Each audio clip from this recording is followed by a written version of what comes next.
Bismillahirrahmanirrahim. Assalamualaikum warahmatullahi wabarakatuh. Alhamdulillah wassalatu wassalamu ala rasulihil karim wa ala alihi wa sahbihi ajma'in, amma ba'd. Sesungguhnya berbicara tentang Nabi Ibrahim adalah berbicara tentang hikmah dan pelajaran kehidupan yang besar untuk kita petik. Nabi Ibrahim alaihissalam adalah Khalilullah, kekasih Allah subhanahu wa ta'ala, dan Nabi Ibrahim mendapatkan gelar Khalilullah karena tauhid, akidah, serta keimanan yang telah ditunjukkan oleh Nabi Ibrahim alaihissalam kepada Allah subhanahu wa ta'ala. Nabi Ibrahim telah sukses di dalam melalui fase-fase kehidupan serta ujian-ujian yang diberikan oleh Allah Subhanahu wa taala. Ya. Wa idzibtala Ibrahim rabbuhu bikalimatin fa'atammahun. Dan Allah Subhanahu wa taala menguji Nabi Ibrahim alaihissalam, ya, dengan beberapa ujian, dengan beberapa perintah.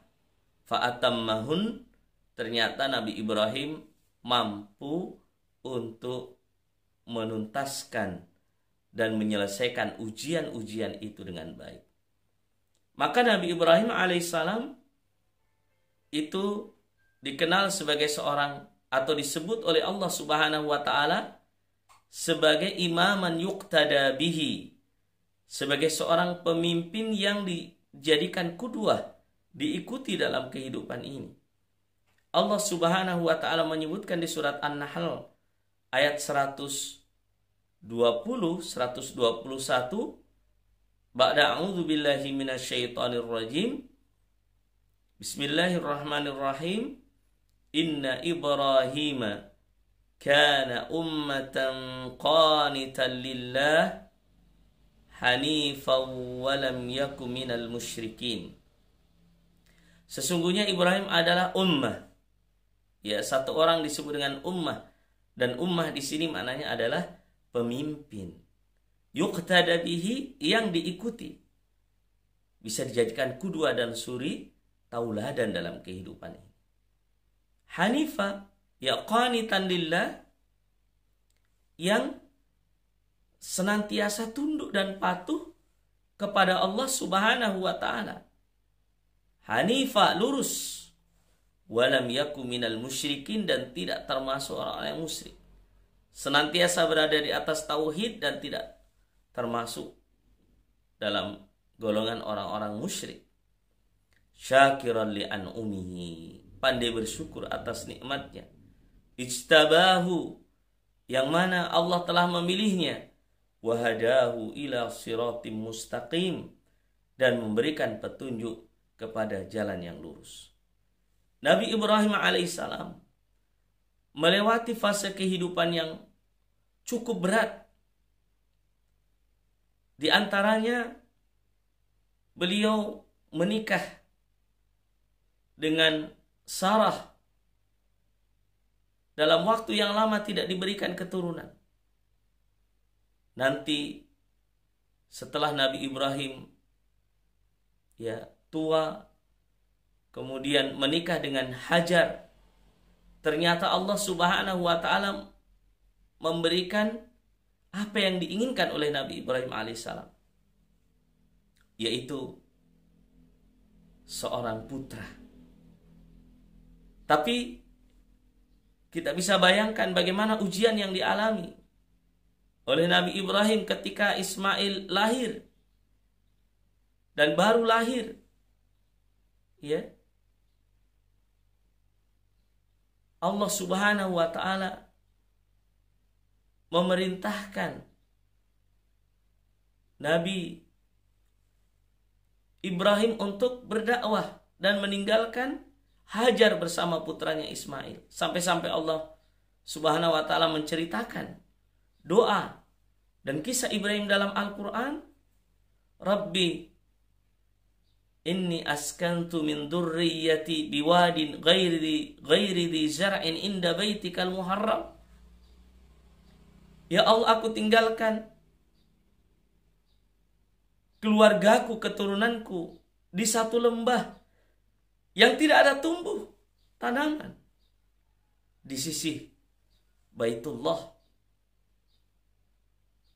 Subhanallah. Nabi Ibrahim diperintahkan untuk meninggalkan, dan Nabi Ibrahim hanya meninggalkan beberapa makanan dan sedikit air minum di satu lembah yang bisa dikatakan sangat tandus dan tidak ada kehidupan di dalamnya. Ini ujian yang pertama. Ujian yang kedua, Nabi Ibrahim alaihissalam terkait dengan ini diperintahkan untuk menyembelih putranya. Ketika putranya mulai menginjak remaja, bisa membantu Ibrahim, namun Allah Subhanahu wa taala menguji lagi kecintaan Nabi Ibrahim kepada Allah Subhanahu wa taala. Tentu pada pelajaran sebelumnya kita telah jelaskan ujian yang paling pertama, yaitu dialami Ibrahim alaihissalam adalah dibakar oleh kaumnya. Maka ujian apa lagi yang paling berat? Bapak, Ibu, saudara-saudari, kita semua bisa membayangkan seorang bapak yang mengharapkan putra begitu lama. Kemudian setelah putra itu lahir, tumbuh berkembang menjadi remaja, tentu sangat mencintai putra tersebut. Namun Allah Subhanahu wa taala memerintahkan Ibrahim alaihissalam untuk menyembelih putranya. Tentu ini bukan sesuatu yang ringan. Ini ujian yang berat. Dan ternyata Nabi Ibrahim lulus. Nabi Ibrahim melaksanakan perintah itu. Falamma balagha ma'ahu sa'ya qala ya bunayya inni ara fil manami anni azbahuka fanzur madza tara. Ketika putranya mulai menginjak remaja, dia mengatakan, wahai putraku, aku bermimpi bahwa aku menyembelihmu. Bagaimana pendapatmu? Nanti kita akan ambil pelajaran sisi-sisi yang lain dari percakapan yang terjadi dengan Ibrahim dan putranya. Seorang putra yang beriman kepada Allah, qala ya abatif al-ma tu'mar satajiduni insyaallahu minas sabirin. Wahai bapakku, kerjakan apa yang diperintahkan oleh Allah kepada engkau, niscaya engkau mendapatiku termasuk orang-orang yang bersabar.